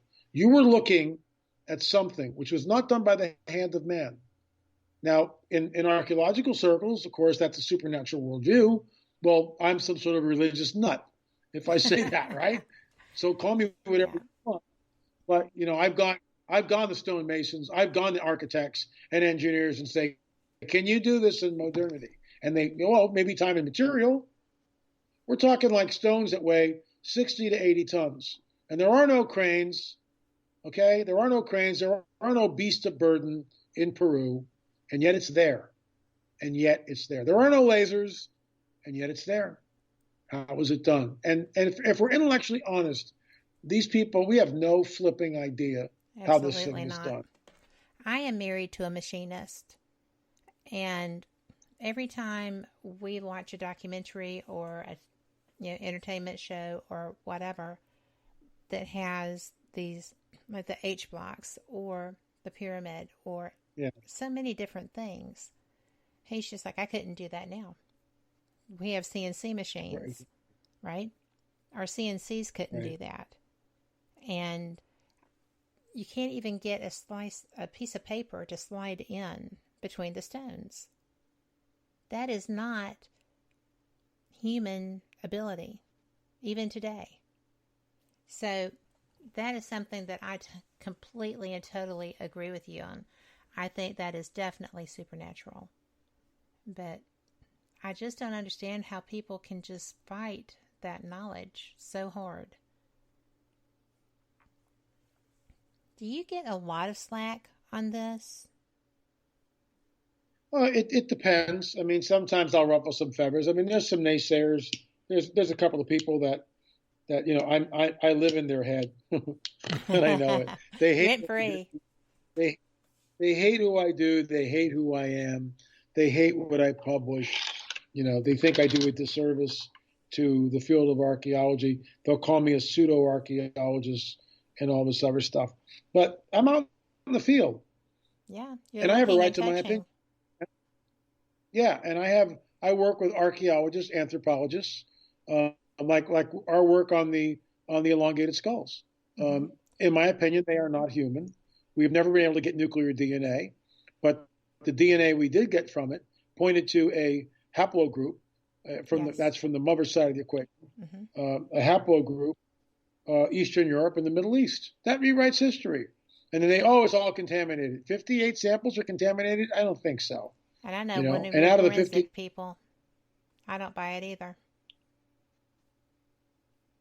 Yeah, it's ridiculous. So then we showed the skulls to medical doctors, surgeons, an optometrist, a chiropractor, multidisciplined approach, which is something that really doesn't happen so much in archaeological circles. But we did it with the skulls. And it's on the film. It's the new one, DNA, The Final Results, episode 6 in the On the Trail of a series. That's why you got to go read it, folks. I mean, we're just skirting around the issue here. Watch the films. You'll be blown away. And you can rent them by going to streaming.lamarzulli.net, streaming.lamarzulli.net. So all these guys, remember Dr. Paul holds up one of the skulls and he just looks at me and just goes, this is not human. It's not. And the bottom line is we show it in the film. You cannot create this through pressure, through the human means of what they call cranial deformation or cradle headboarding. You take it and you bind the head and you bind it up. Well, the work of our anthropologist, Rick Woodward, was the one that said the foramen magnum on these skulls are all the way to the rear, to the posterior of the skull, to the occipital plate of the skull. And we've got medical doctors that come on the record and surgeons that come on the record and just look at it and go, it's all wrong. And pressure cannot create this. You cannot create this with pressure. This is something that is genetic. Over and over again in the film, we show this. It's genetic. So that begs the question, if it's genetic, where are these genes coming from? And this is why I honestly believe, and I'll say it on your show, I believe that these are one of the Nephilim tribes, either the Anakim, which means long necks, or the Horites, which were cave dwellers. Well, I am... But they are not human. Yes. I think that it's so obvious that these are not the cranial deformity by choice. When you just look at them, when you look at the top of the skulls with the suture, and everything about them just screams, this is so different. I just think that I first got interested in skulls with Melanie Young's skull and what is that called? The Star Child. And so I started paying attention to the forensics with that. And so when I found the Peruvian elongated skulls, I was just like, oh my gosh. So I started looking into that, and then lo and behold, people are working on that. And a friend is on that project. And I'm like, oh my gosh. Okay, so I'm paying closer attention. The work was fascinating. The work was meticulous. And yeah, absolutely. It's just so frustrating to be an outside observer trying to understand why people aren't just coming out and saying things. Well, here's something to think about, and I got to get going soon, because I got to get up at 4:30 tomorrow. But here's the deal. We've got samples that are left over that were being stored at the Paleo DNA lab in Canada. We've sequenced them. Well, we've extracted them, okay? We've done the extractions. They're now sitting in another lab. But we're looking for a lab that will run the samples and see if we can get nuclear DNA from it. And right now, the labs that are tied to universities in the United States, I'm basically blacklisted. They won't touch our samples, which is out and out discrimination against us because I'm a Christian, because, I'm look, if the DNA tells us it's something else, that's great. If the DNA tells us that the nuclear is human, then, okay, we have to rethink our hypothesis. Then how did they become this? We don't know. But we've never been able to get nuclear DNA on it. So we don't know. But if anyone's out there listening to your show that has connections in a lab, we've got money, and there's no hocus pocus here. Stick the sample in the machine and tell us what you find out. That's what we're looking at, right? So the bottom line is they didn't like our results. They didn't like the fact that we took 58 samples. Out of the 58 samples, 28 of them sequenced. Many out of the 28 showed a Middle Eastern or Eastern European or European haplogroup. That rewrites history. It does. But, once again, the mainstream archaeologists, it's all contaminated. Well, let me ask you something. If it was contaminated, then we would have nuclear DNA. Why? Yes. Because Mondo we took Mondo's DNA samples. He was our archaeologist, Mondo Gonzalez, and we took my DNA. And we were the guys that were bent over these things. We had full lab suits on, visors, headgear, double gloves, arms, a full body suit, and we changed our suits after every artifact that we sampled. I mean, our protocols were very stringent. In fact, other labs remarked on how stringent our protocols were. Yet it's not good enough. Oh, it's contaminated.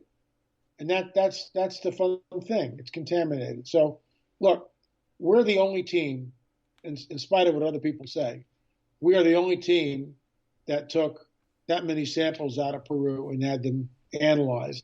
Heck, the baby skull, which we sequenced 3 different times in 2 different labs. It came out U2E1, which is Eastern European. Another one, T2B, which is smack dab in the middle of the Middle East. I mean, that's where it comes from, somewhere in the Middle East. It's like, hello. So, people don't like that because it points to a couple of things. It points to the veracity of a biblical worldview, number one.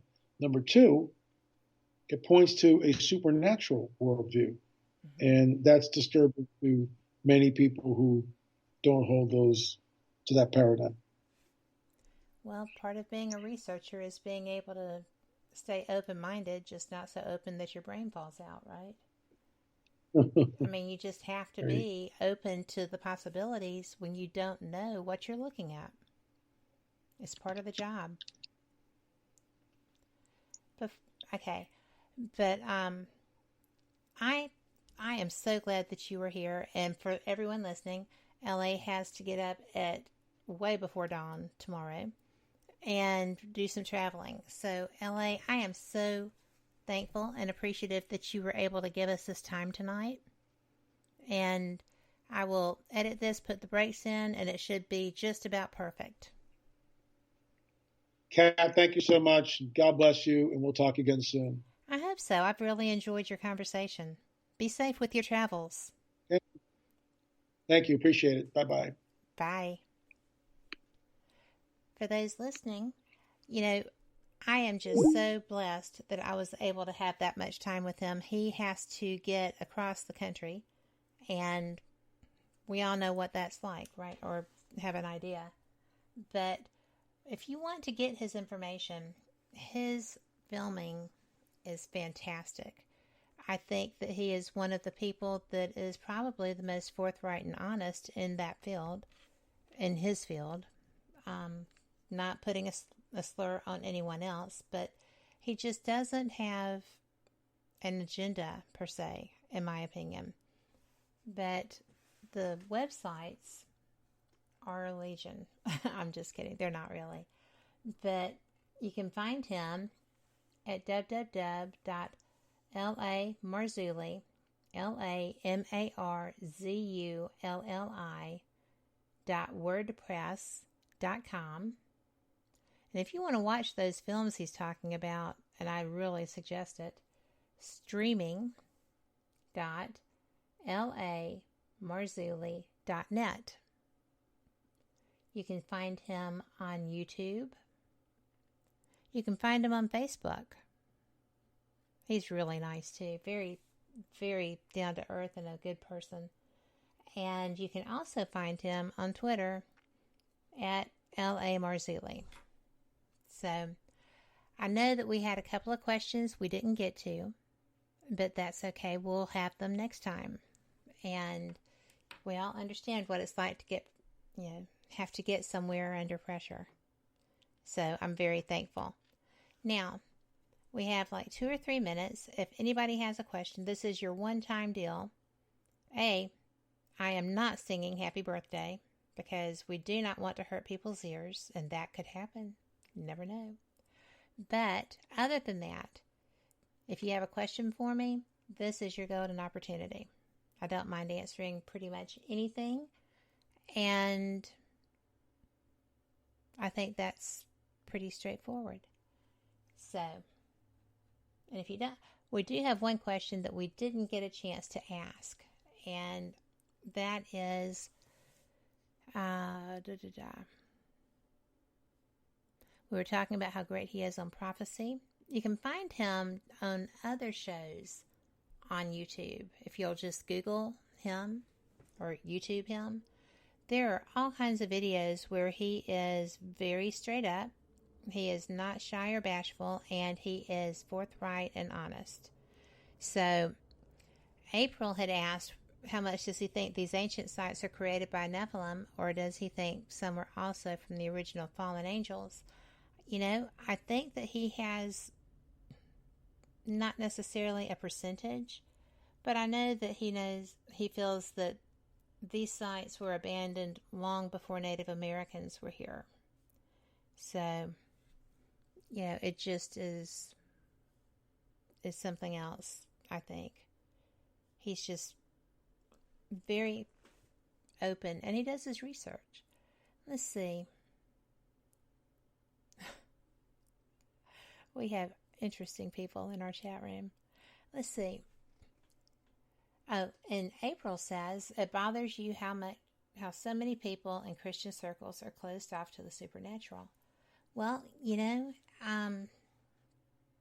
I find that odd too, simply because so much of Christianity's history is based on the supernatural. Different people view that differently. But I do feel that somebody rising from the dead is interesting. After 3 days, that's supernatural. demons that hop into pigs and go run off cliffs. Pretty supernatural. The fact that there were giants that survived an attack and fled is not so different from Nazis who survived an attack and fled. One on top of the water, one under the water, right? There's all kinds of ways to look at things, and just because you have a different view doesn't mean that you are against Christianity or don't believe in Christ. And LA is someone that is obviously very, very convicted in his faith. And he knows that in his mind, this is not conflicting his faith. So, I don't know why people are so protective of that, but they really are. Let's see. Oh. Sherry says, I have a question for you. Did you write something for Rick McCallum's awesome book? And can I tell you a little about that? I did. I actually wrote the foreword for Rick's book. And he is always telling people that his one superpower is that people are nice to him. I don't think that's his only superpower. I think that people are nice to him because he is a kind and good-hearted soul. He is a gentleman. He is always appropriate. If someone is not being appropriate around him, he will extricate himself nicely from a situation.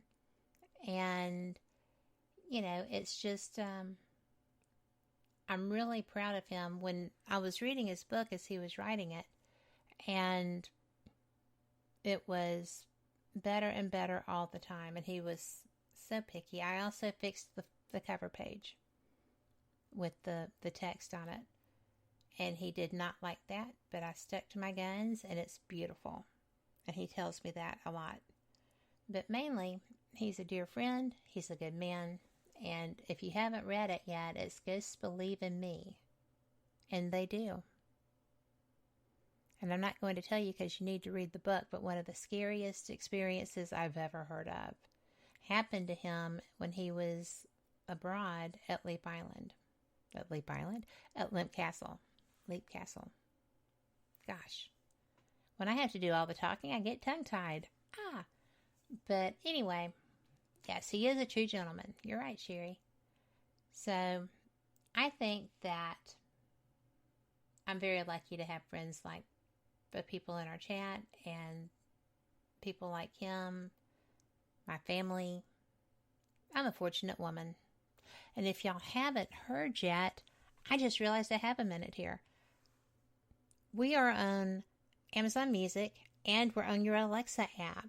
So, and mine just turned on. No, thank you. But, gotta watch what you say. So, you can go and listen to us there. You can subscribe to us on Spreaker. You can subscribe on iTunes, iHeart, Spotify, Deezer, Joe Savan. That's in India. That's kind of India's iHeart, basically. We're on Castbox and, oh my gosh, all the places. We are so blessed. And it's because of y'all. If there weren't anybody listening, they wouldn't want us. So thank you. Thank you, thank you, thank you. It is always listening. I told it to quit listening one day and she said, I can't. That was concerning. So Big Brother is always watching, right? 1984 was not meant to be an instruction manual. I say that all the time. I will say it till the end. So, there you go. Again, thank y'all so much. I am going to have to run so I can get these breaks in here and get this show out. And, you know, I'm the luckiest woman in the world because I get to do stuff that I love so much. And I have people that I love who love me back. How much better can it be? So, I am thankful every day. And I hope y'all are too. Because no matter how bad it gets, we get another shot when we wake up. Every day that we get is a blessing. So enjoy them. And again, I'm Kat Hobson. I am the voice of Fate Magazine. And go to YouTube, look up Fate Radio. You'll find some articles from our upcoming episode edition. So, it's really cool. I did not know that was a thing. I just got it started. And also you will find episodes from Vance Pollock's time as the host. He was great. And my friend Chase Klotsky, who is the forensic scientist, forensic pathologist we were talking about, also was a voice of Fate Magazine. I'm in great company. So, again, we will see you next week. Tomorrow is Paranormal Pride with Denise Pride Moore. Wednesday is Paranormal Experienced with Kat Hobson. Yep, that's me. I will be followed by Teal Gray in her Paramystery show. We will have Thursday, Full Spectrum Radio, and their guest had to cancel last week, so hopefully everything will be copacetic this week. And Friday we get a new episode of Ghost Talk Radio with Shelley Burke Robertson. Her shows are so great. I learned so much from them. So, later. Have a great week. Do good stuff. And you know what? There's a lot of angst in the world. Don't accept it. Don't take it. That belongs to other people. You keep yourself fresh and bright and happy. Enjoy the little things because they're actually the big ones in the long run. See ya. Y'all have a great week. Good night.